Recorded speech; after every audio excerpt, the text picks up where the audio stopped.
তো এখন যে ঘটনাটি আপনাদের সাথে শেয়ার করব, এই ঘটনাটি গাইডঘাট গ্রামের আজিজ চাচার কাছ থেকে হাফিজ ভাই সংগ্রহ করেছেন। ঘটনাটি এই আজিজ চাচার নানার সাথে ঘটেছিল 1958 কি 1959 সালের দিকে। আজিজ চাচার নানার নাম ছিল নাসির আলী। তার গ্রামের বাড়ি চুয়াডাঙ্গা জেলার চাঁদপুর নামে একটা গ্রাম আছে, সেই চাঁদপুর গ্রামে।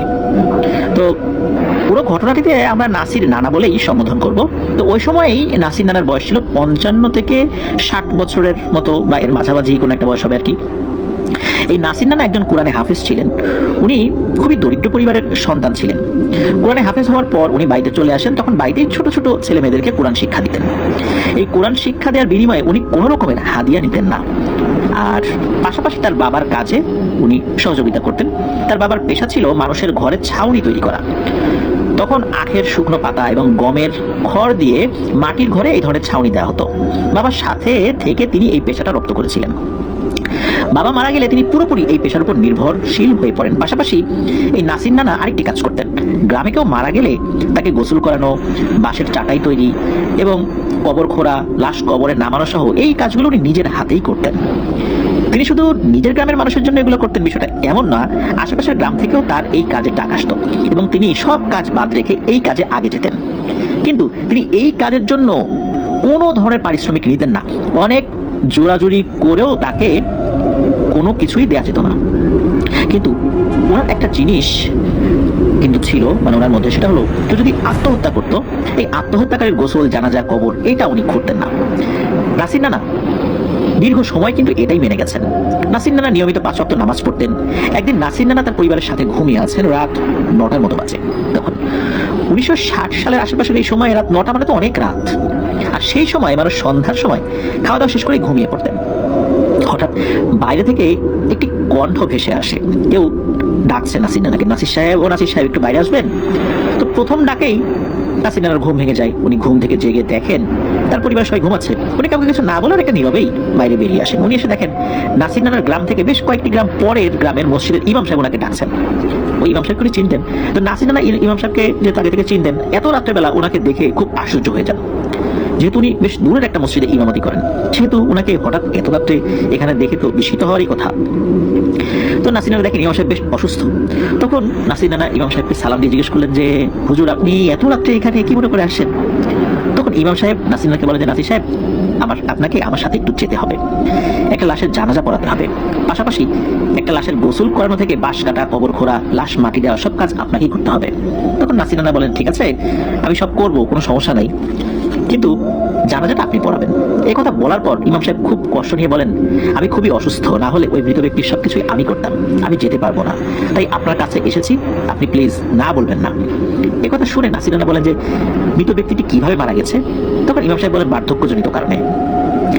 নাসির নানা আবার জিজ্ঞেস করেন, লাশটি কোনো গ্রামের, মানে কোন গ্রামের? তখন ইমাম সাহেব বলেন যে, আসলে লাশের লোকজন বাইরে অপেক্ষা করছে, তাদের সাথে কথা বলে আপনি বিস্তারিত জানতে পারেন, আমার কাছ থেকে এত কিছু আসলে তথ্য পাবেন না। তো ইমাম সাহেবের এই কথা শুনে নাসির নানা আর কথা বাড়ান না। তখন নানা বলেন যে, ইমাম সাহেব কোনো সমস্যা নাই, আমি যাবো ইনশাল্লাহ, আমি রেডি হয়ে নিচ্ছি, আপনি একটু দেন, আমি ঘরের ভিতর থেকে যা যা লাগে নিয়ে আসি। ইমাম সাহেব বলেন যে, লাশ গোসল করানো থেকে শুরু করে কবর দেওয়া পর্যন্ত যা যা লাগবে সবই তারা গুছিয়ে রেখেছে, আপনি শুধু গেলেই হবে। এই কথা শুনে নাসির নানা বলেন, আচ্ছা ঠিক আছে, আমি তাহলে এগুলো নিচ্ছি না, তবে আমি এই কাজে গেলে আমি আলাদা করে কাপড় চোপড়, গামছা এগুলো নিয়ে যাই। ইমাম সাহেব বলেন, ঠিক আছে, দাঁড়িয়ে আছি, আপনি নিয়ে আসেন। তো নাসির নানা ঘরের ভেতরে গিয়ে সবকিছু একটা ব্যাগে গুছিয়ে নিয়ে নানিকে ঘুম থেকে ডেকে বলেন যে, উনি একটা লাশ দাফন করতে যাচ্ছেন। তা নানি তো এই সমস্ত দেখে অভ্যস্ত। তুমি আচ্ছা ঠিক আছে যাও, কারণ এর আগে অনেকবার নানা লাশ দাফন করতে গিয়েছেন, আর এই জন্য তো নানি এসব বিষয় একদম সাধারণভাবে নিয়েছেন। তো নানা ঘর থেকে বের হয়ে ইমাম সাহেবের সাথে পথ ধরে চলতে থাকেন। চারদিক অন্ধকার, জোনাকি পোকার আলো আর ঝিঝি পোকার শব্দে পরিবেশ আরো ভয়ঙ্কর করে তুলেছে। এরই মধ্যে নানা খেয়াল করেন ইমাম সাহেবের মন খুবই খারাপ, আর তার শরীরটাও ভালো না, হাঁটতে ওনার কষ্ট হচ্ছে। যখনই নাসির নানার ইমাম সাহেব লোকালয় থেকে মাঠের রাস্তায় এসেছেন, তখন নানা দেখেন দুজন আলখেল্লা পরিহিত লম্বা যুবক রাস্তায় দাঁড়িয়ে। তাদের চেহারা খুবই সুন্দর, সাথে দুটো সাদা ঘোড়া তাদের পাশে দাঁড়িয়ে আছে। নাসির নানা তাদের দেখেই বুঝতে পারেন আর স্বাভাবিক মানুষ না, আর স্বাভাবিক মানুষ এত লম্বা হতে পারে না। নাসির নানা ইমাম সাহেবকে জিজ্ঞেস করেন যে, ওনারা কারা? আর এই বিষয়টা জিজ্ঞেস করার পর আরো জিজ্ঞেস করে, আচ্ছা মৃত ব্যক্তির বাড়ি কোথায়? তখন ইমাম সাহেব বলেন, নাসির সাহেব, আমি আপনাকে মিথ্যা বলতে পারবো না, তাই আপনাকে আপনার বাড়িতে এই মৃত ব্যক্তির ঠিকানা সম্পর্কে কিছু বলিনি। শুধু এতটুকু বলতে পারি, আপনি একজন আপনার মতোই কোরআনের হাফেজের লাশ দাফন করতে যাচ্ছেন এবং সামনে যাদেরকে দেখছেন এরা কেউ মানুষ না, তবে এরা প্রত্যেকেই ভালো জিন। আমি বেশি কিছু বলতে পারবো না, আপনি ওনাদের সাথে যান। একমাত্র আল্লাহ যদি আপনার ক্ষতি লিখে রাখে তাহলে হবে, তাছাড়া খুব সম্মানের সাথেই ভোর হওয়ার আগেই আপনি বাড়িতে চলে আসবেন ইনশাল্লাহ। একথা শুনে নাসির নানা কিছুটা চিন্তিত হয়ে যান, তারপর উনি রাজি হয়ে যান, যেহেতু একজন কোরআনের হাফেজের লাশের গোসল জানাজা দাফন করতে হবে, আল্লাহর উপর ভরসা করে উনি রাজি হয়ে যান। তা নানা রাজি হয়, ইমাম সাহেব খুশি হন এবং নানার প্রতি কৃতজ্ঞতা প্রকাশ করেন। এরপর একটা যুবক নানাকে ঘোড়ায় উঠতে বলেন এবং একটা বেল্টের মতো কিছু একটা দেন, সেই যুবকের কোমরের সাথে নিজের কোমরকে বেঁধে নিতে বলেন। এদিকে ইমাম সাহেবও ঘোড়ায় ওঠেন এবং একই রকম ভাবে কোমরে বেল্ট বেঁধে নেন, বেল্টের মতো কিছু একটা, উনি বুঝতে পারেন আসলে বর্তমান যুগের এই আধুনিক বেল্ট কিনা, তো ওইরকম কিছু একটা হবে আর কি। তখন ইমাম সাহেব নানাকে বিদায় দিয়ে উনি অন্য রাস্তায় চলে যান। আগন্তুক নানাকে বলেন যে আপনি আমাদের মেহমান, আপনি ভয় পাবেন না, আমরা আপনাকে সহি সালামতে পৌঁছে দেবো ইনশাল্লাহ। নাসির নানা তার কথা শুনে জিজ্ঞেস করেন আমরা কোথায় যাচ্ছি? তখন আগন্তুক বলে ওঠেন আপনি গেলে নিজের চোখেই সব দেখতে পাবেন। এর মধ্যে ঘোড়াটি দৌড়ানো শুরু করে। নাসির নানা দেখেন এই ঘোড়াটি মাঠের মধ্যে খুব দ্রুত দৌড়াচ্ছে এবং খুব দ্রুত বিভিন্ন চোখের পলকে এক জায়গা থেকে আরেক জায়গায় চলে আসছে আর কি। এক পর্যায়ে পুরনো একটা আম বাগানের ভেতরে প্রবেশ করে। এরপর বাগানের ভেতরে দৌড়াতে দৌড়াতে একটা পর্যায়ে ঘোড়াটি উড়ে যেতে শুরু করে। চারিদিকে মাঠ ঘাট নদী নালা সব নিচে রেখে উপরে অন্ধকারে উঠতে থাকে। ঘোড়া এত দ্রুত উড়ে যাচ্ছিল, নানা মাঝে মাঝে ভয় পেয়ে চোখ বন্ধ করে রাখছিল। বেশ কিছু সময় পর ঘোড়াটি নিচের দিকে নামতে শুরু করে। নানা দেখতে পান বিশাল একটা জঙ্গলের মাঝামাঝি ঘোড়াটি চলে আসে এবং ওখানে আসতেই ঘোড়া থেমে যায়। এরপর ঘোড়া জঙ্গলের ভিতরে নেমে হাঁটা শুরু করে দেয়। অল্প একটু হাঁটার পরেই ঘোড়াটি থেমে যায়। এরপর ঘোড়ায় বসে থাকা জিনটি বেল্ট খুলে দেয় এবং নানাকে নিচে নামতে বলে। নানা নিচে নেমে দেখেন চারদিকে বিশাল বিশাল গাছ, এই গাছের মধ্যে সুন্দর একটা রাস্তা। ওই জিনটা ঘোড়াটাকে ছেড়ে দিয়ে নাসির নানাকে নিয়ে ওই পথ দিয়ে চলা শুরু করে। একটা পর্যায়ে নাসির নানা চারদিকে লম্বা একটা প্রাচীর দেখতে পান এবং খুবই সুন্দর একটা গেটও দেখতে পান। নাসির নানা তার জীবনে এত সুন্দর বাড়ির গেট কখনোই দেখেননি। গেটের কাছে আসতেই নাসির নানা দেখেন যে প্রাচীরগুলো পাথর দিয়ে তৈরি। নাসির নানা গেটের কাছে আসতে গেটটা খুলে যায়, মনে হচ্ছে তার অপেক্ষায় যেন গেটের পাশে কেউ দাঁড়িয়ে ছিল। নাসির নানা প্রবেশ করতেই দেখেন যার পাশে অসংখ্য ফুল আর ফলের গাছ। এত সুন্দর দৃশ্য দেখে উনি অভিভূত হয়ে যান। তিনি জিজ্ঞেস করেন ওই জিনকে যে আমি কি আমার জগতে আছি নাকি অন্য কোনো জগতে আছি? তখন জিন বলেন আপনি আপনার জগতেই আছেন। তখন নাসির নানা জিজ্ঞেস করেন আমি আমার জগতের কোন জায়গায় আছি? তখন ওই জিনটা বলেন এটা আমি সঙ্গত কারণে বলতে পারবো না, কারণ এটা আমাদের সর্দারের নিষেধ আছে, আপনি বিষয়টা ক্ষমা সুন্দর দৃষ্টিতে দেখবেন। এটা বলার পর নাসির নানা আর কিছু না বলে জিজ্ঞেস করেন লাশ কোথায়? তখন নানাকে বলেন ওই জিনটা যে আপনি একটু সামনে গেলেই দেখতে পাবেন। তো নানা ওই ব্যক্তির সাথে হাঁটতে থাকেন। এক পর্যায়ে নানা দূর থেকে একটা ফাঁকা জায়গা পান এবং সেখানে অনেকগুলো লম্বা আকৃতির মানুষ দেখতে পান এবং তাদের মাঝে একটা খাটিয়া দেখতে পান। এই খাটিয়ার পাশে বসে কয়েকটি ছোট বাচ্চা কোরআন হাতে নিয়ে পড়ছে আর একটা ছেলে খুব বেশি কান্নাকাটি করছে। ছেলেটাকে দেখে 14 কি 15 বছর বয়স হবে বলে মনে হচ্ছিল ওনার কাছে। আর এর থেকে একটু দূরেই 60 থেকে 70 জন লম্বা আকৃতির মানুষ দাঁড়িয়ে আছে। এদের মধ্যে একজন বৃদ্ধ দাড়িওয়ালা ব্যক্তি একটা চেয়ারে বসে আছেন। সবাই ওই বৃদ্ধকে ঘিরে চুপচাপ দাঁড়িয়ে আছেন। আর লাশের পাশেই একটা ছোট খুব সুন্দর ঘর দেখতে পান। এর মধ্যে নানাকে তার সাথে থাকা জিনটা বলে ওঠেন আপনি এখানে যাদের দেখছেন এবং পরবর্তীতে যাদের দেখবেন তারা কেউই মানুষ নন, সবাই আমার মতোই জিন। এমনকি যে বাচ্চাটিকে দেখছেন সেও জিন। আপনি যেন ভয় না পান তাই সবাই মানুষের স্রোত ধরে আছে, কিন্তু আপনি যে লাশটা দেখতে পাচ্ছেন সেই লাশটা একটা মানুষের। জিনের কথা শুনে এতক্ষণ যাদেরকে নিয়ে তিনি দ্বিধায় ছিলেন, আসলে উনি মানুষদের দেখছেন না জিনদেরকে দেখছেন এই বিষয়টা ক্লিয়ার হয়ে যান। কিন্তু একটা মানুষের লাশকে ঘিরে জিনেরা কান্নাকাটি করছে কেন? নাসির নানা আগে ওই বৃদ্ধ জিনের সর্দারের কাছে যান এবং সালাম দেন। ওই বৃদ্ধ সালামের উত্তর নেন। ওই বৃদ্ধ নাসির নানাকে বলেন যে আপনি আমাদের কাছে এসেছেন, আমরা আপনার প্রতি কৃতজ্ঞ। আপনি যত দ্রুত সম্ভব এই লাশের দাফনের ব্যবস্থা করুন, কারণ আপনি হয়তো সব শুনেছেন যে আমরা জিন জাতি, তো আমরা খুব ভালো জিন। এখানে যারা দেখছেন তারা পরহেজগার জিন, আপনি নির্ভয়ে সব কাজ করবেন। নাসির নানা বললেন ঠিক আছে, আপনি আমাকে লাশ গোসল করা থেকে দাফন করা পর্যন্ত যা যা লাগে দেন। তখন ওই বৃদ্ধ বলেন আপনি ওই ঘরের মধ্যে যান, ওখানে সব পাবেন। নাসির নানার কথা না বাড়িয়ে লাশের কাছে চলে আসেন। লাশের উপর থেকে সাদা কাপড়টি সরান। দেখেন একজন বৃদ্ধ মানুষ, বয়স 80-র আশেপাশে হবে, মুখ ভর্তি দাড়ি, চেহারাটা খুবই সুন্দর। নানা লাশটির মুখ আবার ঢেকে দিয়ে ঘরের ভেতরে যান। নানার সাথে যে জিনটাকে আর কি দেখা যায়, যে জিনটা তাকে নিয়ে এসেছিল, তো তাকেও নানা ঘরে আসতে বলেন আর কি। তো জিনটা নানার সাথে ওই ঘরের মধ্যে প্রবেশ করেন। তিনি দেখেন যে ওই ঘরটাও সম্পূর্ণ পাথরের তৈরি। ভেতরে একটা খাট আর কিছু তোষক, কিছু কাপড়, একটা গ্লাস, একটা প্লেট, একটা পানির জগ, আর রুমের সাথেই একটা ওয়াশরুমের মধ্যে একটা ছোট রুম আছে আর কি, ওটা ওয়াশরুমই আর কি। তো আর একটা রুম আছে, ওই রুমটা মনে হচ্ছিল একটা নামাজের জায়গা আলাদাভাবে করা, একটা বারান্দা, এই হচ্ছে ঘরের ঠিক জায়গা আর কি। তো ঘরের পেছনে ছোট একটা পুকুর দেখতে পান। পুরো পুকুরটা পাথর দিয়ে বাঁধাই করা এবং এই পুকুরের পাশে একটা চৌকি রাখা আছে। তো নাসির নানা বুঝতে পারেন যে লাশের গোসল করার জন্যই এভাবে ব্যবস্থা করে রাখা হয়েছে। নাসিনার ঘর থেকে একটা কোদাল, একটা বড় দা আর একটা শাবল নিয়ে রুমের বাইরে আসেন যেখানে লাশ রাখা ছিল। উনি সাথে থাকা একটা জিনকে বলেন, মানে ওই জিনটাকেই বলেন যে এখানে বাঁশ কোথায় পাবো। সাথে থাকা জিনটি বলেন, আমরা বেশ বাঁশ কেটে নিয়ে আসছি, আপনি আপনার মতো করে বাঁশ কেটে খাঁচা তৈরি করেন। তো স্থানীয় ভাষায় আসলে আমরা যে লাশ কবরে রাখার পর এবং মাটি দেওয়ার আগে বাঁশ দিয়ে যে ঘের দেওয়া হয়, এটাকে আসলে আমরা খাঁচা বলি অনেক জায়গাতেই। তো নাসির নানার সামনে বাঁশগুলো নিয়ে আসলে তিনি খুব সুন্দর করে সেই বাঁশগুলোকে কেটে যা যা করার দরকার করেন আর কি। এরপর নানা বলেন আপনার কবর কোথায় খুঁড়বেন। এই কথা বলার পর ওখানে থাকা বৃদ্ধ জিন বাড়ির পাশে একটি সুন্দর পরিষ্কার জায়গা দেখান, নানা সেখানে কবর খোঁড়া শুরু করে দেন। উনি একটা জিনিস খেয়াল করেন যে উনি কোদাল বা শাবল ব্যবহার করছেন, এগুলো খুবই ধারালো। একটা সময় নানার কবর খোঁড়া শেষ হয়, তখন নানা লাশকে গোসল করানোর জায়গায় নিয়ে যেতে বলেন। তো জিনারা কথা মতো লাশকে সেই পুকুরের পাশে নিয়ে যান, পাশে থাকা চৌকির উপর লাশটি রাখেন, এক ধরনের কাপড় দিয়ে চারপাশে ঘিরে দেন। নানা দেখেন লাশের পাশে গরম পানি এবং বড়ই পাতা রাখা হয়েছে। নানা লাশটিকে সুন্দর করে গোসল দিয়ে বলেন যে লাশটিকে জানাজার জন্য এবার নিয়ে যান। তো নানার কথা মতো জিনেরা লাশটি জানাজার জন্য একটি নির্দিষ্ট স্থানে নিয়ে যান। এদিকে নানা পুকুরে গোসল শেষ করে ঘরের ভেতরে গিয়ে কাপড়ে নিজের যেই কাপড় নিয়ে এসেছিলেন আর কি, ব্যাগে করে আর কি, সেই কাপড় পরিবর্তন করে জানাজার স্থানে আসেন এবং বৃদ্ধকে বলেন যে আপনি জানাজা পড়ান। তখন ওই বৃদ্ধ জিন বলে, জনাব জানাজা আপনাকেই পড়াতে হবে। তো নানা বৃদ্ধকে অনুরোধ করলো, বৃদ্ধ যেহেতু নানাকেই জানাজা পড়ানোর অনুরোধ করেন এবং তাকে বলেন যে আপনি আর কাউকে অনুরোধ করবেন না, আপনিই পড়ান।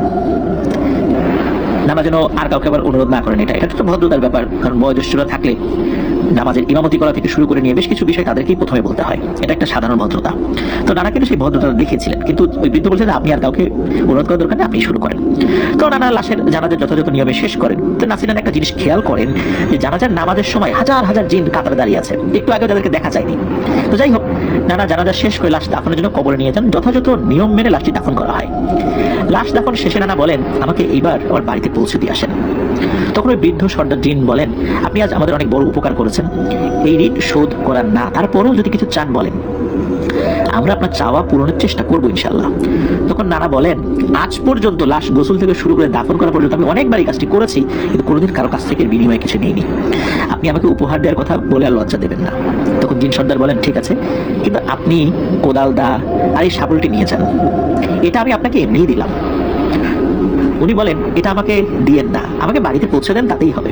তখন সর্দার নির্দেশ দেন নাসির নানাকে যেন সসম্মানে পৌঁছে দেওয়া হয়। কথা মতো জিন যেভাবে নিয়ে এসেছিল ঠিক সেভাবেই তাকে বাসায় পৌঁছে দিয়ে চাইবেন। উনি কিছু সময় পর বুঝতে পারেন যে কিছু সময়ের মধ্যে আজান দিবেন। উনি যখন বাসায় আসেন আর কি, উনি বাড়িতে গিয়ে আবার পোশাক পরিবর্তন করে যখনই উজু করার জন্য বের হবেন, তখন নানা দেখেন সেই তিনটা জিনিস, কোদাল দা এবং শাবল উঠোনে পড়ে রয়েছে। উনি এটা দেখে বেশ অবাকই হন, আবার বিরক্ত হন। উনি বারবার বলেছেন যে উনি কাজের বিনিময়ে কোনো কিছু নেবেন না, তারপর এটা দিয়ে গেছে। তো নাসির নানা এই তিনটা জিনিস এক জায়গায় রেখে উজু করতে যান, এর মধ্যে আজানও দিয়ে দেয়। উনি বাড়িতেই নামাজ পড়ে কোদাল দা এবং শাবল নিয়ে বাড়ি থেকে একটু দূরে থাকা একটা গভীর পুকুরে ফেলে দেন, তারপর বাড়িতে চলে আসেন। নানার মাথায় কিছু প্রশ্ন জাগে যে আমি রাতে যে ব্যক্তিটাকে দাফন করে আসছি, আসলে ব্যক্তিটা কে ছিল? কেন তার দাফনে আমি ছাড়া অন্য কোনো মানুষ ছিল না? কেন তার জানাজায় অসংখ্য জিন উপস্থিত ছিল? জিনের একটা বাচ্চা কেন এত বেশি কান্নাকাটি করছিল? আর যে ইমাম সাহেব আমাকে ডেকে নিয়ে গেলেন, সেই ইমাম সাহেব নিজেই তো যেতে পারতেন, কেন আমাকে পাঠালেন?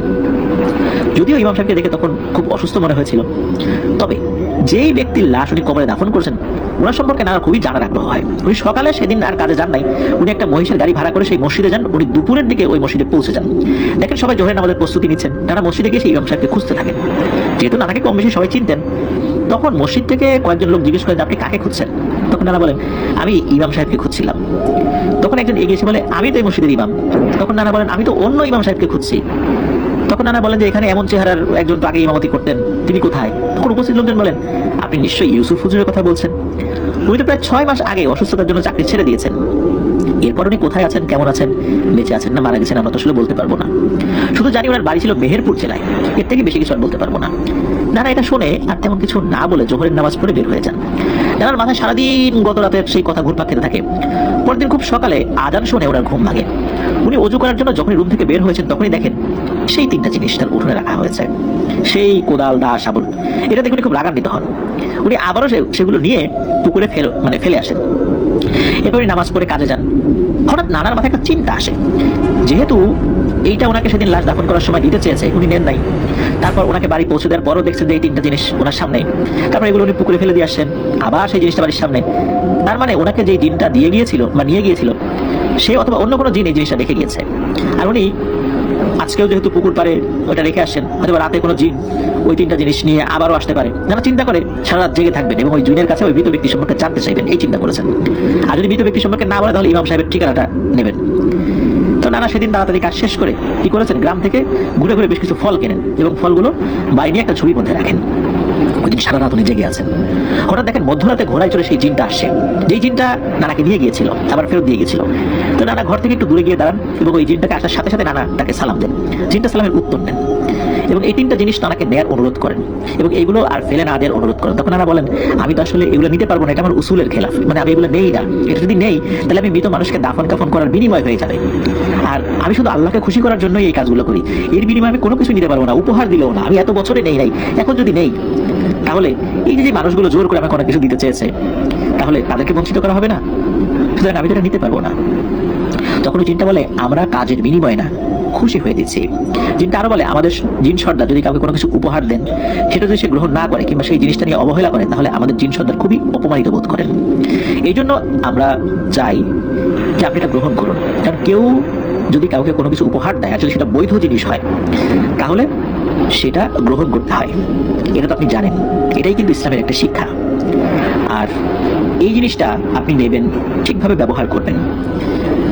আর এইটা আপনি ঠিকভাবে ব্যবহার করছেন কিনা সেটা কিন্তু কিছুদিন পর পর পর্যবেক্ষণ করা হবে।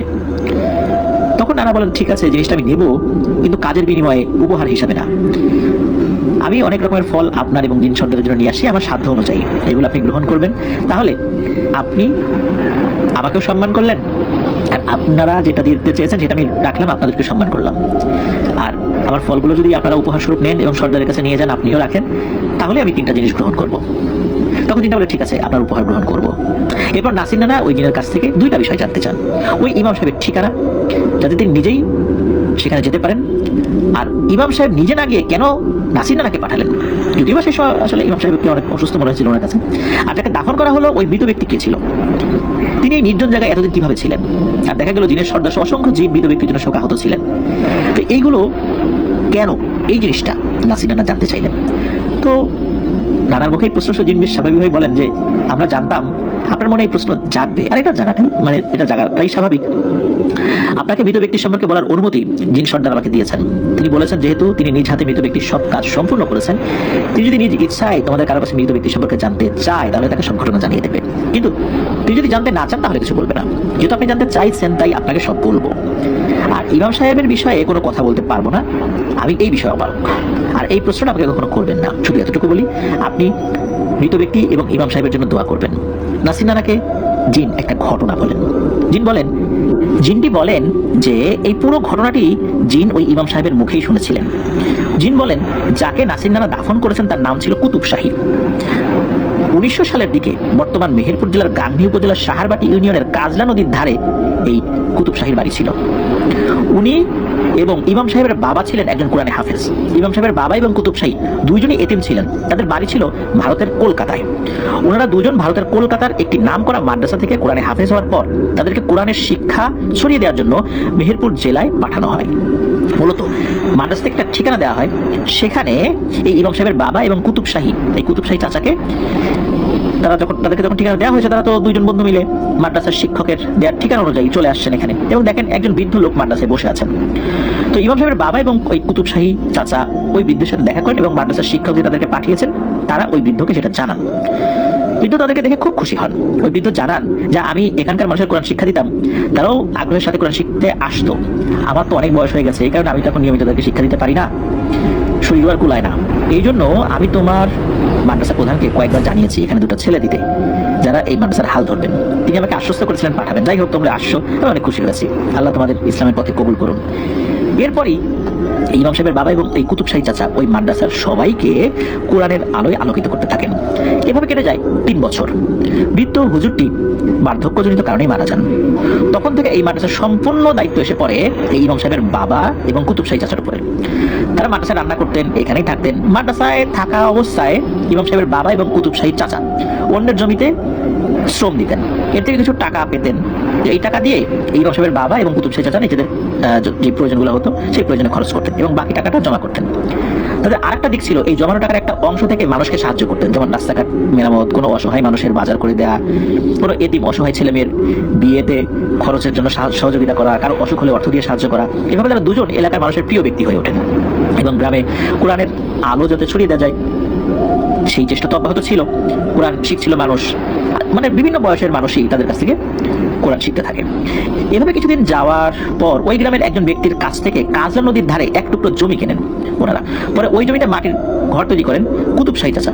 এরপর কুতুব শাহী চাচা উনি বিয়ে করেন গ্রামের এক এতিম মেয়েকে। বিয়ের পর বউ নিয়ে তার বাড়িতে উঠেছেন। তো মাদ্রাসা থেকে চাচার বাড়ি ছিল বেশ দূরে, পায়ে হেঁটে যেতে 40 মিনিটের মতো লাগতো। তার কাজলা নদীর ধারে কিছু গাছপালা ছিল, তার একটু দূরেই একটা মাটির রাস্তা ছিল। তো উনি ওই রাস্তা ধরে বাড়িতে যাতায়াত করতেন। এই রাস্তায় একটা বিশাল আকৃতির বট গাছ ছিল। দিনের বেলায় যারা এই রাস্তায় চলাচল করতেন তারা এখানে বিশ্রাম নিতেন। আর এই বট গাছের পাশে ছোট্ট একটা ঘরে একটা বৃদ্ধ থাকতেন। উনি খুব পরহেজগার মানুষ ছিলেন। ওই বট গাছের পাশে একটা মসজিদ স্থাপন করেন, ওখানে তার গ্রামের মানুষকে নিয়ে নামাজ পড়াতেন আর কি।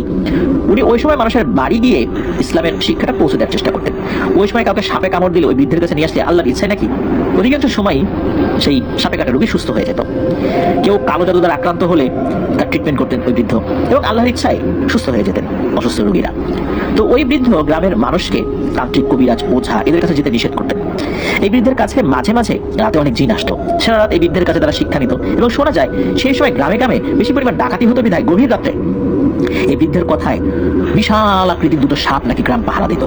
এই সাপ দুটিকে গ্রামের অনেকেই দেখতে পেয়েছে, তবে এই সাপ দুটি দ্বারা কেউ কখনো ক্ষতির সম্মুখীন হয়নি। আর গ্রামের লোকজন জানতো যে এই সাপ দুটো আসলে কি, এই জন্য তারা কখনো আঘাত করেনি। জিনেরা নাকি এই বৃদ্ধের খাবারের ব্যবস্থা করতেন।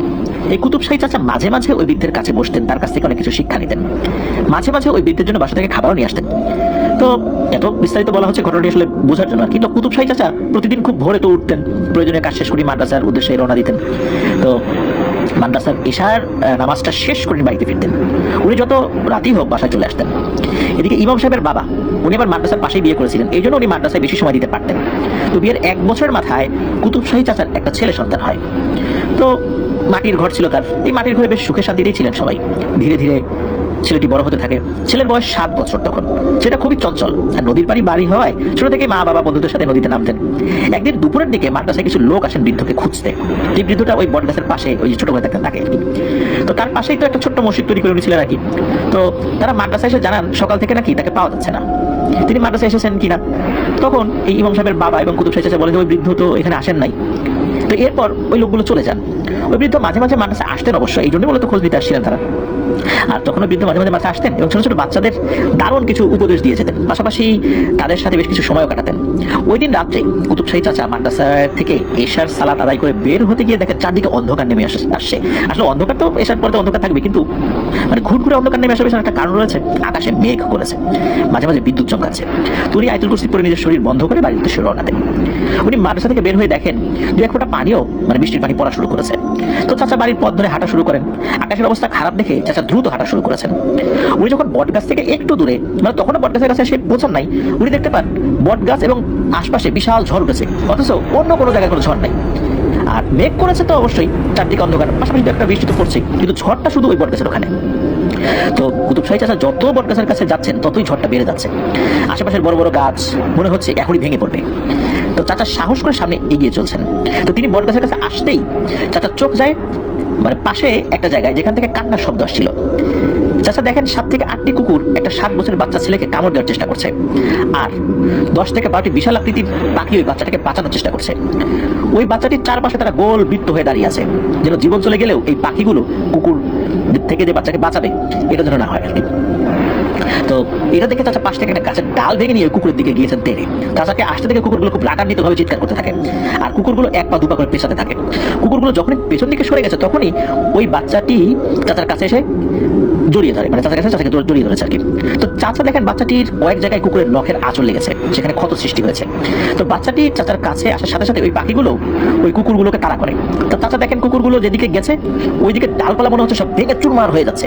যখনই কুকুরগুলো আর ওই পাখিগুলো জঙ্গলের দিকে যাচ্ছে তখনই ওই দিকেই আর কি বিশাল ঝড়টা ওঠে আর কি। এক পর্যায়ে মনে হলো কুকুরগুলো নদীর দিকে নেমে গেল, আর কুকুরগুলোর পিছু পিছু পাখিগুলো নদীর দিকে উড়ে চলে গেল। এর মধ্যে চাচা ওই বৃদ্ধের ঘরের সামনে এসে সালাম দেন, কিন্তু ভিতর থেকে কোনো আওয়াজ আসে না। উনি দরজায় এসে আসলে দরজায় এসে উনি দেখেন যে দরজা বাইরে থেকে বন্ধ করা। এরপর উনি মসজিদে যান, সেখানে ওই বৃদ্ধ লোকটাকে পাওয়া যায় না। এরপর জোরে জোরে বৃষ্টি শুরু হয়। চাচা ওই বাচ্চা ছেলেটিকে কোলে নিয়ে বৃষ্টির মধ্যে বাড়ির উদ্দেশ্যে রওনা হন। বাড়ি পৌঁছানোর আগে একটা ব্রিজ পড়ে। তো চাচা দেখে যে ব্রিজের উপর লম্বা সাদা পাঞ্জাবি পরা একটা লোক দাঁড়িয়ে আছে। তো চাচা যখনই লোকটির মুখোমুখি হয়েছে দেখতে পান এই বাচ্চাটি তার কোল থেকে নেমে ওই পাঞ্জাবি পরিহিত লোকটির কাছে নিয়ে এলো আর কি। তো ওই পাঞ্জাবি পরিহিত লোকটি বাচ্চাকে খুব আদর করছে। এরপর ওই ব্যক্তি চাচাকে সালাম দেন, চাচাও সালামের উত্তর নেন। তো ওই ব্যক্তি চাচাকে বলেন, আজ আপনি আমার ভাতিজাকে রক্ষা করেছেন, আমাদের জাতি আপনার প্রতি কৃতজ্ঞ। মূলত এই বাচ্চাটি আমাদের সর্দারের ছেলে। এখানে যে বৃদ্ধ থাকে সেই বৃদ্ধের কাছে এই সন্তান রাতে এলেম শিখতে আসতো। আমাদের সর্দার এবং তার পরিবার এই বৃদ্ধকে অনেক সম্মান করে। এই বৃদ্ধের কারণে সবসময় এই গ্রামটা আল্লাহ সুরক্ষা দিতেন, কারণ আমাদের দুই ভাই রাতে বিশাল সাপের রূপ নিয়ে এই গ্রাম পাহারা দিত। আল্লাহ কবুল করতেন, এই জন্যই আসলে সুরক্ষা দেওয়া যেত। মাঝে মাঝে সাপ রূপী কিছু মানুষকে দেখা দিত, মানে সাপের রূপ নিয়ে কিছু মানুষকে তারা ওইভাবে দেখা দিত যারা দুষ্টু মানুষ, সাপের রূপ নিয়ে দেখা দিত যারা ভয় পেয়ে অন্য জায়গায় চলে যায়। আর রাতের বেলা মানুষগুলোকে ভয় দেখাতো যাতে করে অকারণে কেউ রাতের বেলা বাইরে বের না হয়। প্রয়োজনে বের হলে কারোর সাথে দেখা দিত না। আর দুষ্টু লোকদের সামনে ভয়াল সুরতে দেখা দিত যাতে করে এই গ্রামে কেউ ক্ষতি করতে না আসে। আর এই কারণেই এই গ্রামে রাতের বেলা চুরি ডাকাতি বা খারাপ কাজ করার জন্য কোনো লোকজন আসতে সাহস করতো না। আমাদের সর্দারের ছেলে এবং তার নিরাপত্তার জন্য আরো কয়েকজন জিন এশার নামাজের পর বটগাছের ওখানে যান। তারা সবাই পাখির রূপে ওই গাছে বসেছিল। শুধু জিন সর্দারের বাচ্চাটি মানুষের রূপে নিচে দাঁড়িয়েছিল আর ওই বৃদ্ধকে ডাকছিল। পাশাপাশি ওই বৃদ্ধকে খুঁজতে থাকেন, কিন্তু বৃদ্ধকে খুঁজে পাওয়া যায় না। এর মধ্যে কিছু পিশাচ জিন কুকুর রূপে ওই বাচ্চাকে আচমকা আক্রমণ করে বসে। তাদের মূল উদ্দেশ্য ছিল এই ছোট বাচ্চাকে মেরে ফেলা অথবা বন্দী করে নিয়ে যাওয়া। ওই সময় আমি উপস্থিত ছিলাম না, আমাকে একটা জিন খবর দেওয়ার সাথে সাথে চলে এসেছি। কিন্তু ওখানে যে জিনগুলো ছিল তারা আমাকে বলেছে এই শ্রেণীর জিনগুলো পানির নিচে বসবাস করে। এরা পানির ভিতরে খুবই শক্তিশালী। আর আমরা যারা ডাঙায় বসবাস করি তারা পানির নিচে গিয়ে এই জিনদের সাথে যুদ্ধ করে যেটা প্রায় অসম্ভব। কিন্তু এরা ডাঙায় অতটা শক্তিশালী না। তবে এই পানির জিন আচমকা কেন আক্রমণ করলো এখন আমরা বুঝতে পারি না। এদের সাথে আমাদের কোনো শত্রুতা ছিল না। তবে আমরা বিভিন্নভাবে খোঁজ খবর নিচ্ছি এই বিষয়টা জানার জন্য। তো পানির নিচে থাকা জিনগুলো আবারও আক্রমণ করতে পারে। তাই আজকের রাত এবং আগামী দিন আপনি আপনার হেফাজতে এই বাচ্চাটাকে রাখেন সঙ্গত কারণে। এই বাচ্চাকে ইনশাল্লাহ আগামীকাল এশার নামাজ শেষে এই রাস্তা দিয়ে যাওয়ার সময় আপনার কাছ থেকে আমরা নিয়ে যাব। এর মধ্যে আপনি এই বাচ্চাকে প্রতিটা মুহূর্ত নিজের কাছে রাখবেন, কাউকে বলবেন না যে জিনের সন্তান, এমনকি আপনার পরিবারকেও না। আর যদি দেখেন আমাদের জাতির কেউ আমার রূপ ধরে বা অন্য কোনো রূপ ধরে নিতে আসছেন, তখন বাচ্চাটি নিজ ইচ্ছায় যদি যেতে চায় তাকে যেতে দেবেন, কারণ আপনি না বুঝলেও ও বুঝতে পারবে যে কে আসছে। তাছাড়া কোনোভাবেই আজকে রাত এবং আগামীকাল বাচ্চাটিকে ছাড়বেন না। এবং এই বাচ্চাটিকে আপনার পরিবারের লোকজনও যেন দেখতে না পায়। তখন কুতুব শাহী চাচা বলেন, আমার পরিবারে তো আমার স্ত্রী এবং 7 বছর একটা ছেলে আছে, আমি যদি বাচ্চাকে নিয়ে বাড়ি যাই তাহলে তো সবাই দেখেই ফেলবে। তখন চিন্তা বলে, আচ্ছা ঠিক আছে আপনি চোখটা বন্ধ করুন। তো কুতুব শাহী চাচা যখন চোখ বন্ধ করেন, মাত্র কয়েক সেকেন্ড পর আবার যখন চোখটি খুলতে বলেন, চোখ খুলে দেখেন ওই বাচ্চাটি তার পাশে নেই। উনি ক্ষণিকের জন্য চমকে ওঠেন, কিন্তু জিনটা তার সামনে কিন্তু দাঁড়িয়ে আছে। তখন চাচা দেখেন ওই জিনের হাতের উপর ছোট্ট একটা সাদা পাখি বসে আছে। চাচা এটা দেখে বুঝতে পারেন যে ওই ছোট্ট সাদা পাখিটাই তার সাথে থাকা ওই বাচ্চাটি। এরপর চাচা এবং ওই জিন পাখিটাকে নিয়ে বাড়ির রাস্তা ধরে হাঁটতে থাকেন। এক পর্যায়ে চাচা দেখেন দুই পাশ থেকে বেশ অনেকগুলো পাখি তাদের পাশ দিয়ে উড়ে যাচ্ছে। চাচাও বুঝতে পারেন যে আসলে ব্যাপারটা কি। এক পর্যায়ে চাচা বাড়িতে চলেও আসেন। তখন তার সাথে থাকা জিনকে চাচা বিদায় দিয়ে বাড়ির ভেতরে চলে আসেন। চাচা রুমে ঢোকার আগেই পাখিটাকে নিজের পাঞ্জাবের ভিতরে লুকিয়ে দরজায় নক করেন। কিছু সময় পর চাচি এসে দরজা খুলে দেন এবং জিজ্ঞেস করেন আজকে এত রাত হলো কেন। তখন চাচা বলেন বৃষ্টির মধ্যে তো তাই আসতে দেরি হয়ে গেছে। এরপর চাচি তার মতো করে ঘুমিয়ে পড়েন। চাচি ঘুমিয়ে গেলে চাচা পাঞ্জাবের ভেতর থেকে সেই ছোট্ট পাখিটা বের করেন, সুন্দর করে ঘরের একটা জায়গায় লুকিয়ে রাখেন এবং ওই পাখিটাকে বলে যে তুমি চুপচাপ থাকো। এরপর চাচা ঘুমিয়ে পড়েন। তো ভোরে সেদিন উনি তাড়াতাড়ি উঠে পড়েছিলেন। আসলে রাত তো অনেক হয়ে গেছিল, খুব বেশিক্ষণ ঘুমাতে পারেন নাই। তো চাচা বাড়িতে তাহাজ্জুদের নামাজ পড়েন এবং ফজরের নামাজটা বাড়িতে আদায় করেন। তো চাচা সেদিন আর মাদ্রাসায় যান না। উনি খুব জরুরি কাজ ছাড়া বেশিরভাগ সময় আসলে রুমেই থাকতেন, ওই সময় ছিলেন আর কি। আর মাঝে মাঝে উনি ওই পাখিরূপী জিনের বাচ্চাটা কি আছে কিনা এটা দেখতে থাকেন, কারণ সময়টা তো খুব ক্রিটিক্যাল, দেখে রাখতে হবে। একদিন মাদ্রাসায় না গেলে খুব বেশি ক্ষতি হবে না, কিন্তু এই বাচ্চা পাখিটাকে দেখে রাখতে হবে। এদিকে কুতুব শাহী চাচার স্ত্রী রান্না সহ বাড়ির অন্যান্য কাজ করছে, ছেলেটাও বাইরে গেছে। তার সকাল 10টা বেজে যায়। ছেলেটা খেতে না আসায় চাচি তার ছেলেটাকে খুঁজতে যায়। ছেলেটাকে আশেপাশে কয়েকটি বাড়ি খোঁজে, কিন্তু ছেলেটাকে পায় না। এক পর্যায়ে ছেলেকে খুঁজতে নদীর ধারে যায়। গিয়ে ওখানে দেখে একটা মধ্যবয়সী একটা বৃদ্ধা বসে আছেন, উনি কাপড় খাচ্ছেন। এই বৃদ্ধার বাড়ি তাদের বাড়ির কাছেই। তো এই বৃদ্ধাকে দেখে চাচি বলে ওঠেন যে আমার ছেলেকে দেখেছেন? সকালে তো বের হয়েছে, ওকে পাচ্ছি না। তখন বৃদ্ধা বলেন, তোমার ছেলেকে তো নদীর পাশে আরো 5-6টা ছেলের সাথে খেলতে দেখছিলাম, এরপর তো আমি আর কাউকে দেখি নাই। তখন তখন চাচি বলেন, কোন জায়গায় বলেন তো? তখন বৃদ্ধা তার থেকে একটু দূরে একটা জায়গা দেখান এবং বলেন, ওই জায়গা দেখছিলাম। তখন চাচি বলেন যে সাথে যারা ছিল তাদের নাম কি একটু বলতে পারবেন? তখন ওই বৃদ্ধা সবগুলো বাচ্চার নাম বলেন, কারণ ওরা তো ওই গ্রামের বাচ্চা ছিল, তাই জন্য ওই বৃদ্ধা তাদেরকে চিনতেন। এরপর চাচি যেই না বাচ্চাদের মানে চাচি যে বাচ্চাদের নাম আর কি শুনেছেন আর কি, তাদেরকে খুঁজতে চলে যান। এক একে প্রতিটি বাচ্চাকে জিজ্ঞেস করা হয়, কিন্তু প্রতিটি বাচ্চাই বলে যে আজকে তো তার ছেলের সাথে তারা খেলতে যায় নাই, এবং 3 জন বাচ্চার মা বাবা নিশ্চিত করেন তার ছেলেরা বাইরেই যায় নাই। এটা শোনার পর চাচি তো বাড়িতে চলে আসেন, যে বাইরে যদি না যায় তাহলে বৃদ্ধা মহিলা কাকে দেখলেন। তো চাচি বাড়িতে আসার পর চাচাকে সব কথা খুলে বলেন, মানে কুতুব শাহ চাচাকে। তো চাচা বাড়ি থেকে আবার নদীর ধারে আসেন, দেখেন সেই বৃদ্ধা এখনো সেখানে কাপড় খাচ্ছেই। এরপর চাচা তার কাছ থেকে সব কথা শুনেন এবং চাচির সাথে যে কথা হয়েছে সেটা শুনে বুঝতে পারেন যে ছেলে হয়তো নদীতে ডুবে গেছে। শুরু হয় খোঁজাখুঁজি, আশপাশের লোকজন চলে আসে, যে যার মতো খুঁজতে থাকে। কেউ ডুব দিয়ে খুঁজে, কেউ জাল ফেলে খুঁজে। নদীতে সেই সময় কোনো স্রোতই নেই। দীর্ঘক্ষণ খোঁজার পরও ওই ছেলের কোনো অস্তিত্বই পাওয়া যায় না। এরপর কয়েকজন বলেন তাদের পাশের গ্রামে বিশুদেব নামে একটা জেলে থাকে, সে পানির নিচে দীর্ঘক্ষণ থাকতে পারে। নদীতে কারো কিছু হারিয়ে গেলে এই বিশুদেব অনেক সময় সেগুলো খুঁজে পায়, কিংবা কারো দেখা যাচ্ছে নদীর নিচে জাল আটকে গেছে, এই বিশুদেব সম্পূর্ণ অক্ষত অবস্থায় সেই জালটাকে ছাড়িয়ে আনতে পারে বা উদ্ধার করতে পারে। এর বিনিময়ে সে টাকা, চাল, জবের আটা এগুলো নিত। এছাড়া নদীতে অনেকেই ডুবে মারা গেছে, তাদের লাশও অনেক সময় বিশুদেব উদ্ধার করেছে। আর এসব কাজের জন্য সে কোনো টাকা নিত না, জীবিত হোক বা মৃত হোক। শুধু মানুষ উদ্ধার করার জন্য সে টাকা নিত না, অন্যান্য কাজের জন্য সে টাকা নিত আর কি। তো ওই সময় গ্রামের 2 জন ব্যক্তি ওই পাশের গ্রামে যান। সৌভাগ্যবশত গিয়ে বিশুদেবকে তার বাড়িতেই পাওয়া যায়। বিশুদেবকে গিয়ে বাচ্চাটি হারানোর কথা বললে বিশুদেব তাড়াতাড়ি চলে আসেন। এর মধ্যে দুপুর হয়ে গেছে। তো বিশুদেব নদীর ধারে এসে সেই বৃদ্ধার সাথে কথাও বলেন এবং তার দেখানো জায়গায় বিশুদেব খুঁজতে থাকে। তো বিশুদেব বেশ কয়েকবার ডুব দিয়ে আবার ওঠে, কিন্তু সে বাচ্চাটির সন্ধান পায় না। এর মধ্যে একবার ডুব দিয়ে বিশুদেব আর ওঠে না। সবাই হতবাক হয়ে যায়। ছেলেটিকে খুঁজতে গিয়ে কি বিশুদেব নদীর গভীরে ডুবে গেল? এমনিতেই তো গ্রামের মানুষ একটা শোকের মধ্যে দিয়ে যাচ্ছে, এরই মধ্যে আবার বিশুদেব ঘন্টাখানেক হয়ে গেছে সে নদীতে ডুব দিয়েছে, কিন্তু এখনো উঠছে না। লোকজন কি হয়, এই বিশুদেবকে খুঁজতে আবার নদীতে নেমেছে। সবাই খুব দুশ্চিন্তার মধ্যে সময় পার করছে। এর মধ্যে হঠাৎ করে কিছু একটা ভাসতে দেখে লোকজনের মধ্যে একটা ভয়ের আবহ সৃষ্টি হয়। এটা কি ভেসে উঠছে? এর মধ্যে যারা পানিতে নেমেছিল, যারা খুঁজছিল, তারা ওই ভাসমান বস্তুটার দিকে এগিয়ে যায়। তারা যখনই কাছে গিয়ে দেখতে পায় এইটা একটা লাশ, এবং এই লাশটি সেই বৃদ্ধর যিনি বট গাছের কাছে থাকতেন, এবং গতকাল সকাল থেকে তাকে অনেক খোঁজাখুঁজি করেও কেউ পায়নি। সবাই মিলে লাশ ধরাধরি করে নদীর তীরে নিয়ে আসে। এই বৃদ্ধের লাশ দেখা মাত্রই বুঝতে পারে যে সব স্বাভাবিক নয়, গতকাল ঘটে যাওয়া সব ঘটনা আর এখন যেগুলো ঘটছে সব একই সূত্রে গাথা। উনি আরো বিমর্ষ হয়ে যান। আগে থেকে সন্তান হারানোর শোকে কাতর ছিলেন। এই বৃদ্ধের লাশ দেখার পর চাচা বুঝতে পারেন তার ছেলের সাথে হয়তো খারাপ কিছু ঘটেছে।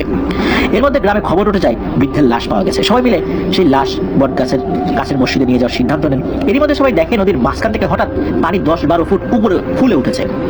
এরই মধ্যে সবাই দেখেন ওই ভেসে ওঠা জায়গা থেকে বিশুদেব ভেসে উঠছে এবং বিশুদেব সাঁতরে তীরের দিকে আসছে। এরই মধ্যে বিশুদেব উপরে উঠে আসে। সবাই বিশুদেবকে দেখে বুঝতে পারে সে খুব ভয় এবং আতঙ্কের মধ্যে আছে। বিশুদেব নদীর তীরে আসতেই বৃদ্ধের লাশ দেখে চমকে ওঠেন এবং মাটিতে বসে পড়েন। এরপর কিছু সময় লাশের দিকে তাকিয়ে বাকরুদ্ধ হয়ে থাকেন। এর মধ্যে বিশুদেবকে সবাই জিজ্ঞেস করে, 1.5 ঘন্টা তুমি পানির নিচে কিভাবে ছিলে, কোথায় ছিলে, আর ওই ছেলেটার কোনো খোঁজ পেয়েছো? বিশুদেব নির্বিকার ভাবে একজনকে খুঁজছে, মনে হচ্ছে এখানে সবাই তার অচেনা। আস্তে আস্তে তার ঘোর কাটতে থাকে। এরপর সে হঠাৎ করে বলে ওঠে যে ছেলেটি হারিয়ে গেছে, তার পরিবার কোথায়? যখন ছেলেটির বাবা এই কুতুব শাহী চাচা এগিয়ে আসেন, চাচাকে দেখে বিশুদেব বলেন, আপনি আমার সাথে এক পাশে আসুন। তখন বিশুদেব চাচাকে নিয়ে এক পাশে যান। তিনি চাচাকে বলেন, আমি নদীর গভীরে বারবার ডুব দিয়ে ছেলেটিকে খোঁজার চেষ্টা করতে থাকি। এভাবে আমি একবার নদীর নিচে যাই, আবার উপরে উঠি, কিন্তু বাচ্চাটিকে আর খুঁজে পাই না। এরপর আমি আবার ডুব দিয়ে যখন নদীর আরো গভীরে যাওয়ার চেষ্টা করি, ঠিক তখনই 2টা প্রাণী আমার 2 পা ধরে হ্যাঁচকা টানে নদীর একেবারে নিচের দিকে নিয়ে যেতে থাকে। এগুলো যে মাছ না এটা আমি বুঝতে পারি, কারণ ওদের হাত ছিল। এক পর্যায়ে নদীর নিচ দিয়ে নদীর এক পাশ ধরে খুব জোরে জোরে আমাকে নিয়ে ছুটতে থাকেন। যখনই ওই 2টি প্রাণী আমার শরীর স্পর্শ করেছে, তখনই মনে হচ্ছে আমার শ্বাস প্রশ্বাসে কোনো সমস্যা হচ্ছে না, পানির নিচে মনে হচ্ছে আমি স্বাভাবিক দুনিয়াতে আছি। আর এই 2টি প্রাণী দেখতে অদ্ভুত রকমের। এই প্রাণীটির একটি পা, একটি হাত, একটি চোখ মাথার দিকে, খেজুর গাছের মাথার ডালপালা যেমন ঠিক তেমন, আর পুরো শরীর কাটায় ঘেরা। তার মাথার চুলগুলো খেজুর গাছের ডালপালার মতো, মানে উপরের দিকে, আর মাথার উপরে ডালপালাগুলো মানে ঝেপটিয়ে আছে কিভাবে যেন। ওরা কাদা পানি সরিয়ে খুব দ্রুত নিচের দিকে যেতে থাকে। এই সময় নদীর নিচে কাঁচের তৈরি বিশাল একটা দরজা দেখতে পাই। যখনই 2টি প্রাণী দরজার কাছে এসেছে তখনই দরজাটা খুলে যায়, কিন্তু আমাদের অপেক্ষাতেই দরজার ওপাশে কেউ ছিল। যখনই দরজা খুলে গেছে তখনই 2টি প্রাণী খুব ধীরে ধীরে আবার পা টানতে থাকে। এক পর্যায়ে যখনই দরজা পার হয়ে গেছে সাথে সাথে দরজাটি আবার বন্ধ হয়ে যায়। দরজা বন্ধ হওয়ার পর এই দুটি প্রাণী আমার পা ছেড়ে দেয়। আমি স্পষ্ট কাঁচের তৈরি দরজার ওই পাশে পানি দেখতে পাই, কিন্তু আমার এই পাশে একদম স্বাভাবিক। এই পাশের পরিবেশটা এমন যে বৈশাখ মাসে বিকেলের দিকে অনেক সময় চারদিকে অন্ধকার নেমে আসে, হালকা ঝড়ের সাথে মেঘের ঝলকানি হয়, ঠিক তেমন। এরপর আমাকে বানরের মতো দেখতে 18 থেকে 20টি প্রাণী একটা গাছের ছাল দিয়ে আমার হাত পা পুরো শরীর বেঁধে ফেলে। এরপর তারা আমাকে কাঠের তৈরি একটা গাড়িতে তোলে। এরপর সব বানরের মতো প্রাণীগুলো গাড়ি টানা শুরু করে। আমি চিৎকার করছি, কিন্তু সেই চিৎকারের শব্দ যেন আমি ছাড়া কেউই শুনতে পাচ্ছে না। মনে হচ্ছে এই বুঝি জীবনটা শেষ হয়ে যাবে। আমাকে যে রাস্তা দিয়ে ধরে নিয়ে যাচ্ছে তার চারপাশে অনেক অদ্ভুত আকারের প্রাণী দাঁড়িয়ে আছে। যেমন অনেকগুলোর মুখ সাপের মতো, অনেকগুলোর মাথা কুকুরের মতো, কারো কারো পুরো শরীর কাঁটাযুক্ত, কারো এক পা, এক হাত, এক চোখ, মানে বিভিন্ন ধরনের। আবার মাথা কাটা ঘোড়া, লম্বা লম্বা, এরকম। তো এই রাস্তার দুই পাশে খুব ভয়ঙ্কর ভাবে এরা দাঁড়িয়ে আছে এবং আমাকে দেখছে। এদেরকে দেখে তো আমার প্রাণ যায় যায় অবস্থা। আমাকে একটা গাছের সাথে বেঁধে ফেলা হয়। তার সামনে কিছু অংশ দেখা যাচ্ছে, কিন্তু এরপর কালো কুয়াশায় ঢাকা। সামনের দিকে দূরে আর কিছুই দেখতে পাচ্ছি না, মনে হচ্ছে আমার চোখের সামনে কালো কুয়াশা। কুয়াশাটা সাদা হয়, কিন্তু মনে হচ্ছে কালো কুয়াশা। এরপর এই গাছের সামনে বিশাল আকৃতির একটা পাতা রাখা হয়। পাতাটি অনেকটা গোল আকৃতির এবং এই পাতাটি কাঁটাযুক্ত, পাতার চারপাশে লম্বা লম্বা কাঁটা। এরপর ওখানে 6টা খুব ভয়ঙ্কর আকৃতির কুকুররূপী প্রাণী আসে, তাদের মুখে রক্ত লেগে আছে। এই প্রাণীগুলো আসার পর এত দুর্গন্ধ পেয়ে বসে যেন আমার দম বন্ধ হয়ে যাবে। এই কুকুররূপী প্রাণীগুলো ওই গোল আকৃতির এই পাতার উপর বসে এবং তারা তাদের ভাষায় 6 জন কথা বলা শুরু করে। ওরা যে কি ভাষায় কথা বলছিল আমি বুঝতে পারছিলাম না, এবং এরকম ভাষা আমি আগে কখনো শুনিও নাই। আর এর আগে কিন্তু কখনো কেউ আমার সাথে কথাও বলে নাই, খালি আমি দেখছিলাম। এই 6টা ভয়ঙ্কর কুকুররূপী প্রাণী প্রথম কথা বলে। আর তাদের চেহারাটা এমন ছিল যে পুরো শরীরটা নিচের দিকে একটা পা, উপরে একটা হাত, কিন্তু মুখের জায়গায় কুকুরের মতো। এরা কিছুক্ষণ বসে নিজেদের ভাষায় কথা বলে। এরপর ওদের জন্য খাবার নিয়ে আসে। যখন ওদের খাবার দেওয়া হয়, খাবারগুলো আরো দুর্গন্ধে ভরা। এই কুকুররূপী প্রাণীগুলো শরীর থেকে এবং তাদের দেওয়া খাবারগুলো থেকে এতটাই দুর্গন্ধ আসছে যে আমার জন্য সহ্য করা অনেক কঠিন হয়ে গিয়েছিল। মনে হচ্ছে আমি যে কোনো সময় অজ্ঞান হয়ে যাবো অথবা মারা যাবো। তাদের খাবার দেওয়া হয় বড় বড় ইঁদুরের মৃতদেহ, যেগুলো পচে গিয়েছে। তো খাওয়া দাওয়া শেষ করে ওই 6টি প্রাণী ওখান থেকে চলেও যায়। এরপর বানর আকৃতির ওই প্রাণীগুলো একটা লাশ নিয়ে এসে আমার সামনে রাখে। লাশটি দেখে আমি চিনতে পারি, কারণ এই বৃদ্ধ আশেপাশের মানুষের চিকিৎসা করতেন। তার চিকিৎসায় মানুষ সুস্থ হয়ে যেত। আমি আগেও তাকে অনেকবারই দেখেছি। এরপর মানুষের মতো দেখতে একজন সামনে আসে, যার মুখমণ্ডল কোনো পুড়ে যাওয়া মানুষের মতো। তাছাড়া 2 পা, 2 হাত, 2 চোখ সব মানুষের মতোই। সে এসে বলে, এই লাশটিকে নদীর উপরে ভাসিয়ে দিয়ে আসো এবং এই মানুষটিকে যেখান থেকে ধরে নিয়ে এসেছো সেখানে দিয়ে আসো। তখন বানর আকৃতির অনেকগুলো প্রাণী এসে লাশটি নিয়ে যায় এবং আমাকে বলে, তুই যে বাচ্চাটিকে খুঁজতে আসছিস সেই বাচ্চাটি আমাদের কাছেই আছে। এই বলেই ওই ব্যক্তি একটা জোরে চিৎকার দেয়। অমনি কালো কুয়াশার ভেতর থেকে কয়েকটি বানররূপী প্রাণী ওই বাচ্চাটিকে নিয়ে আসে। আমি দেখি ছেলেটি অচেতন অবস্থায় শুয়ে আছে, তার শরীরে কাঁটা ফোটানো হয়েছে। আমাকে কয়েক মুহূর্ত দেখানোর পর আবার সেই বানররূপী প্রাণীগুলো বাচ্চাটিকে নিয়ে কুয়াশার ভেতরে চলে যায়। এরপর ওই ব্যক্তি আমাকে বলে যে এই বাচ্চাটি এখনো জীবিত আছে। তার শরীরে যে কাঁটাগুলো গেঁথে রাখা হয়েছে, এই কাঁটাগুলি খুবই বিষাক্ত। যত দ্রুত এই কাঁটাগুলো এই বাচ্চার শরীর থেকে তুলে ফেলা যাবে, সে তত দ্রুত সুস্থ হয়ে যাবে। কিছু সময় আগে যে 6টি প্রাণীগুলো দেখেছিস, এই 6টি প্রাণী হচ্ছে একটা গোত্রের ভয়ঙ্কর পিশাচ। এরা খুবই শক্তিশালী। এরা আমাদের মেহমান হিসাবে এখানে এসেছে। যে বৃদ্ধের লাশ নিয়ে গেছে, ওই বৃদ্ধকে এই 6 পিশাচী হত্যা করেছে। এরা ভারতের এক অঘরী সাধকের শিষ্য। সে যা আদেশ দেয় তারা তাই মেনে চলে। আর এই 6 পিশাচের কথায় আমরা এই নদীর নিচে যারা থাকি তারা মেনে চলতে বাধ্য। তোকে আমি জীবিত এবং অক্ষত অবস্থায় ছেড়ে দিচ্ছি। তুই গিয়ে এই ছেলের পিতাকে বলবি তার কাছে যে একটা বাচ্চা ছেলে আছে, তাকে যেন তোর কাছে দিয়ে দেয়, তাহলে আমরা এই বাচ্চাকে ছেড়ে দেব। এই কথা তুই এই বাচ্চার পিতা ছাড়া আর কাউকে বললে তুই এবং তোর পরিবারকেও কিন্তু কোনোদিন যদি নদীতে পাই তাহলে কিন্তু শেষ করে ফেলবে একদম। ছেলেটির পিতা যখন তোর কাছে কিছু দেবে, তুই ওইটা নিয়ে নদীর সেই জায়গায় ডুব দিবি যেখানে আমরা তোকে ছেড়ে দেব। তবে তুই ডুব দিয়ে ওই ছেলেটা আমাদের কাছে দিলে আমরা এই ছেলেকে আবার তোর কাছে সাথে সাথে দিয়ে দিব। তোর কোনো ক্ষতি করব না, তোকে আবার ঠিক মতো চলে যেতে দেব। মাগরিবের আজানের আগেই ওই ছেলেটাকে নিয়ে তোকে আমাদের কাছে আসতে হবে। যদি এর মধ্যে না আসতে পারিস তাহলে এই ছেলের লাশ নেওয়ার জন্য প্রস্তুত থাকতে বলবি। মনে রাখবি যে 6টি ভয়ঙ্কর প্রাণীরূপী পিশাচকে দেখেছিস, তারা এই বাচ্চার পিতার কাছে যে ছেলেটি রয়েছে তাকে নেয়ার মাগরিবের আগ পর্যন্ত অপেক্ষা করবে। যদি এই সময়ের মধ্যে ওকে না পায় তাহলে এই ছেলেকে মেরে ফেলবে। তবে মাথায় রাখবি ওই ছেলেটাকে কিন্তু তোকেই নিয়ে আসতে হবে। আমি তখন তাকে বলি, ওখানে তো এখন অনেক মানুষ, এত মানুষের ভিড়ে ওই বাচ্চাটাকে নিয়ে আমি কিভাবে আসবো? তখন আমাকে বলে, তোকে যেটা বলছি তুই শুধু এইটা ওই ছেলের পিতাকে বলবি, বাকিটা সে কিভাবে দিয়ে আসবে, কি করবে সেটা পরে দেখা যাবে। তারপর তারা আমাকে যেভাবে নিয়ে গিয়েছিল সেভাবে দিয়ে গিয়েছে, কিন্তু কোন বাচ্চা কার বাচ্চা আমাকে কিছু বলে নাই। আর আমি পানির নিচে যা যা দেখেছি এবং যা যা বলেছি এগুলো কিন্তু ওদের কাছ থেকেই শোনা। আর আমাকে এটাও বলে দেওয়া হয়েছে এই কথার জন্য আমি আপনাকে ছাড়া আর কাউকে না বলি। বিশুদ্বীপের কথা শুনে কুতুব শাহী চাচার চোখ দিয়ে পানি চলে আসে। তখন মাগরিবের আজান দিতে অনেক সময় বাকি। চাচা কিছু সময় চিন্তা করেন, বিশুদেবকে বাড়িতে চলে যেতে বলেন এবং বলেন, তুমি যা দেখেছো এটা কোনোদিন কাউকে বলবা না, আর কেউ জিজ্ঞেস করলে বলবা অনেক খুঁজছি পাইনি, এই বলে তুমি এখান থেকে চলে যাবা, এটা তোমার কাছে আমার অনুরোধ। এই কথা বলার সময় কুতুব শাহী চাচার চোখ দিয়ে পানি পড়ছিল। এই কথা শুনে বিশুদেব আর কারোর সাথে কথা না বলে তিনি বাড়ির উদ্দেশ্যে চলে যান। এর মধ্যে সব জায়গায় রটে গিয়েছে যে বৃদ্ধের লাশ পাওয়া গেছে। যারা ওই বৃদ্ধকে খুঁজছিল তারাও চলে আসে। তো কুতুব শাহী চাচা সবাইকে ওই বৃদ্ধের লাশ নিয়ে বটগাছের ওখানে যেতে বলেন, ওখানে জানাজা পড়িয়ে মসজিদের পাশেই দাফন করার ব্যবস্থা করতে বলেন। এই সময় চাচা ভালো করে দেখেন ওই বৃদ্ধের শরীরে কামড়ের দাগ আছে, তবে পুরো লাশটি খুব যে মানে বিকৃত হয়ে গেছে বিষয়টা এরকম না, কিছু কিছু জায়গায় কামড় দিয়েছে, তবে মাংস তুলে নেয়নি আর কি। তো যাই হোক, এরপর সবাই লাশ নিয়ে চলে যায়। ওদিকে সন্ধ্যা ঘনিয়ে আসে, আস্তে আস্তে নদীর ধারে লোকজন কমে আসে। মাত্র কয়েকজন ওখানে দাঁড়িয়ে আছে, এর মধ্যে মাগরিবের আজানও দিয়ে দেয়। চাচা ওখানে উজু করে সালাত আদায় করেন। ওরা নামাজ পড়া শেষ হওয়ার কিছু সময় পরেই দেখেন নদীর পানি কোনো কারণ ছাড়াই লাফালাফি শুরু করেছে। এটা দেখে চাচা সবাইকে পানিতে নামতে নিষেধ করেন। মিনিট পর নদীর পানি শান্ত হয়ে যায়। তখন দেখেন তার ছোট্ট ছেলের লাশ ভেসে উঠেছে। তখন চাচা নিজেই নদীতে নেমে লাশের দিকে আগাতে থাকেন। এটা দেখে ওখানে যারা ছিল সবাই একসাথে নদীতে নেমে পড়েন এবং সবাই একসাথে লাশ ডাঙায় নিয়ে আসেন। এরপর চারদিকে কান্নার রোল পড়ে যায়। চাচা যতই ধৈর্যশীল মানুষ হন না কেন, সন্তানের লাশ সামনে রেখে কি ধৈর্য ধরা যায়? তিনিও কান্নায় ভেঙে পড়েন। এরপর লাশ বাড়িতে নিতে চাইলে চাচা বলেন, এই লাশটি সেই বৃদ্ধের লাশের কাছে নিয়ে যাওয়া হোক এবং ওখানে আরো একটি কবর খুঁড়তে বলো। তার কথা মতো সেখানে খবর দেওয়া হয় এবং লোকজন ওখানে আরেকটি কবর খোঁড়ে। এরপর চাচা নিজ হাতে লাশ দুটিকে গোসল করান। তারপর রাতেই লাশগুলোকে দাফন করে বাড়িতে চলে আসেন। বাড়ি এসে দেখেন তার বাড়িতে তার স্ত্রীর সাথে গ্রামের মানুষজন সবাই আছে। তিনি সবাইকে বাড়ি যেতে বলেন। এর মধ্যে প্রতিবেশী এক চাচিকে রাতে তার স্ত্রীর সাথে থাকার অনুরোধ করেন। চাচি রাজি হন। এরপর সবাই সবার মতো চলে যায়। চাচা জেগে থাকেন। মাঝ রাতে উনি সেই ছোট্ট পাখিটা নিয়ে বাড়ি থেকে বের হন। উনি বাড়ি থেকে কিছু দূর যাওয়ার পর দেখেন তার দুই পাশ ঘিরে অসংখ্য পাখি উড়ে বেড়াচ্ছে, যার চতুর্দিকে বৃত্তাকারে উঠছে এবং উনিও আগাচ্ছেন। ওই বৃত্তাকারে উঠতে উঠতে পাখিগুলো আগাচ্ছে। চাচা হাঁটতে হাঁটতে ওই বটগাছের কাছে যান এবং গিয়ে দেখেন অসংখ্য জুব্বা পরিহিত মানুষ দাঁড়িয়ে রয়েছে। সবাই শোকে বিহ্বল, কারো মুখে কোনো কথা নেই। চাচা দেখেন গত রাতে ব্রিজে দেখা হওয়া সেই যুবক জিনটিও সামনের দিকে দাঁড়িয়ে আছে এবং তার পাশে একজন বৃদ্ধা দাঁড়িয়ে। চাচা বুঝতে পারেন এখানে যারা আছেন তারা সবাই জিন, এই পাখিটা নিয়ে যাওয়ার জন্য তারা এসেছে।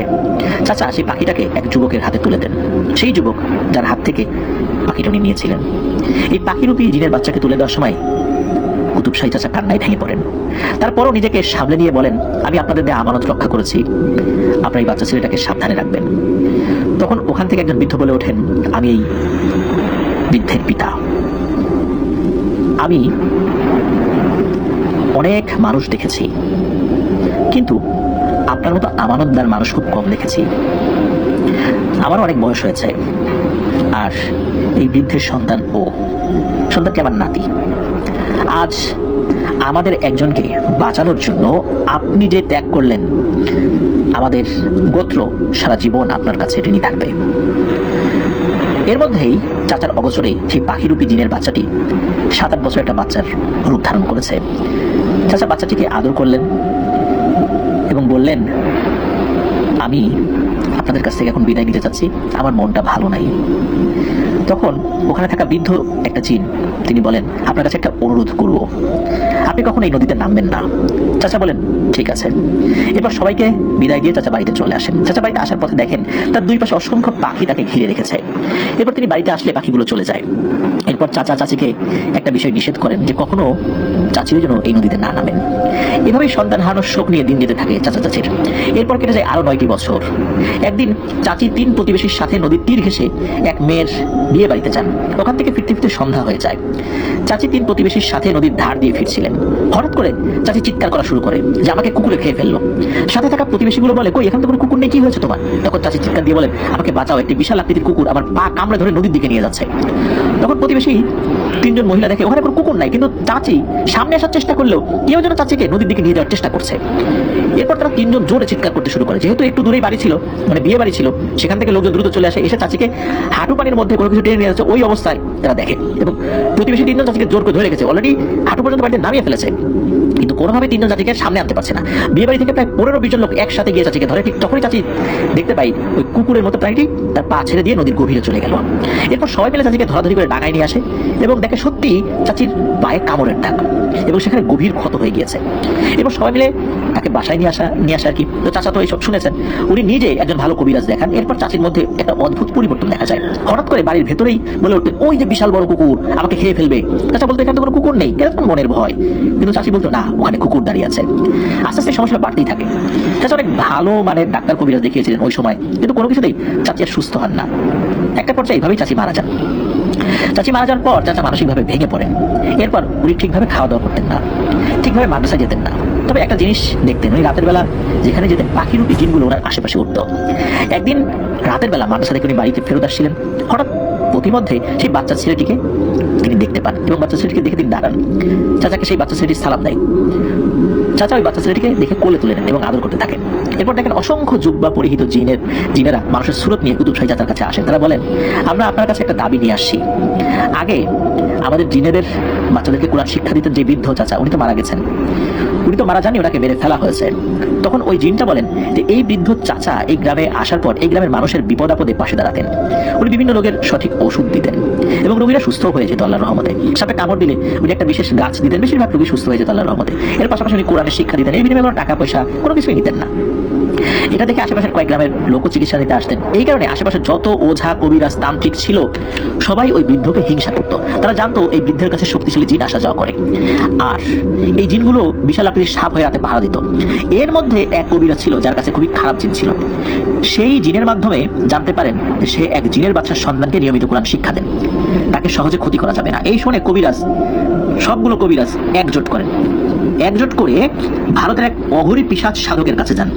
এরা সবাই তাকে গুরু বলে সম্বোধন করেন এবং ওই বৃদ্ধের কাছে সবকিছু খুলে বলেন। তখন ওই বৃদ্ধ অঘরী সাধক কিভাবে এই বৃদ্ধকে ক্ষতি করা যায় তাকে এই চিন্তা করতে বলা হয়। কিভাবে এই আল্লাহওয়ালা বুজুর্গ মানুষটাকে ক্ষতি করা যায় এর একটা বিহিত করতে হবে, তা না হলে তো আমাদের ব্যবসা চলছে না। একথা শুনে অঘরী বৃদ্ধ সাধক বলেন, আমার কথায় নদীর এক শ্রেণীর পিশাচ জিন উঠা বসা করে, আমার কথা মানে, আমাকে গুরু মানে ওরা। যেহেতু তোমরা যেটা বলছো যে ওই বৃদ্ধ যেখানে থাকে তার পাশে একটা নদী আছে, আমি এখনই বলে দিচ্ছি, যখনই ওই বৃদ্ধ পানিতে নামবে তখনই ওই পিশাচগুলো তার প্রাণ নিয়ে নেবে। আর যেহেতু তোমরা বলেছো জিনের সন্তানকে ওই বৃদ্ধার কাছে পড়তে পাঠায়, আমি নদীর পুরো পিশাচ গোত্রকে নির্দেশ দেবো যেভাবেই হোক জীবিত ওই বাচ্চাকে যেন আমার কাছে ধরে নিয়ে আসে এবং আমি ওই বাচ্চাকে বন্দি করে ওই জিন জাতির কাছ থেকে স্বার্থ হাসিল করব। তোমাদের দরকার ছিল যে ওই বৃদ্ধ লোকটা মারা যাওয়া, সেটা হবে, আর আমার যেটা দরকার আমি সেটা নিয়ে নিব। তোমাদের সাথে এটাই আমার চুক্তি। এরপর তার অধীনে থাকা পানির 6টি পিশাচকে এই বিষয়ে নির্দেশনা দেওয়া হয়। তখন ওই পিশাচগুলো নদীতে এসে নদীতে থাকা অন্য পিশাচগুলো যেগুলো রয়েছে তাদের সাথেও এই বিষয়ে কথা বলে এবং ওই পিশাচগুলোকেও সাথে নিয়ে বট গাছ থেকে কিছুটা দূরে নদীতে অবস্থান নেয়। এই বৃদ্ধ চাচা প্রায় দিন গভীর রাত্রে গোসল করতেন, এটা ওনার একটা অভ্যাস ছিল, তাহাজ্জুদের নামাজের আগে গোসল করা। তো ওই দিনে প্রতিদিনের মতো উনি নদীতে গোসল করতে গেলে পানির নিচে থাকা পিশাচগুলো বৃদ্ধ চাচাকে ধরে নিয়ে তাদের বন্দিশালায় নিয়ে যায়। তখন ওই 6টি পিশাচের হাতে এই বৃদ্ধ চাচাকে তুলে দেওয়া হয়। এই পিশাচগুলো চাচার গলা টিপে হত্যা করে। ওই পিশাচগুলো বৃদ্ধ চাচার মাংস খাওয়ার চেষ্টা করলো, আল্লাহর কুদরতে সেটা পারেনি। এরপর ওই বৃদ্ধের লাশ থেকে সুঘ্রাণ আসতে থাকে, আর এই ঘ্রাণটা আবার ওরা সহ্য করতে পারেনি, এই জন্য তারা লাশটি আবার ফেরত দিয়ে দিয়েছে। আর তোমার স্ত্রীকে নদীর একটা পিশাচ প্রায় কামড় দিয়ে ধরে, তার ইচ্ছা ছিল তোমার স্ত্রীকে পানির নিচে নিয়ে যাবে, কিন্তু আল্লাহর অশেষ রহমতে মানুষ থাকা এবং পরবর্তীতে আরো অনেক মানুষ চলে আসায় ওই পিশাচটা সেটা করতে সক্ষম হয়নি। মূলত এরপরই তার একটা ভয় কাজ করতো, মানসিক সমস্যা সৃষ্টি হয়, আর এর থেকে সে মারা যায়।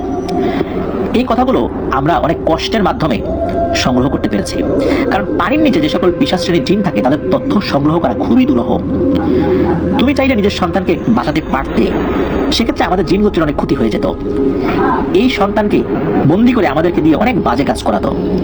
যেহেতু তোমার সন্তান তো তুমি কুরবানি দিয়েছো, আমাদেরকেও অনেক পাপ কাজ থেকে বাঁচিয়ে দিয়েছো।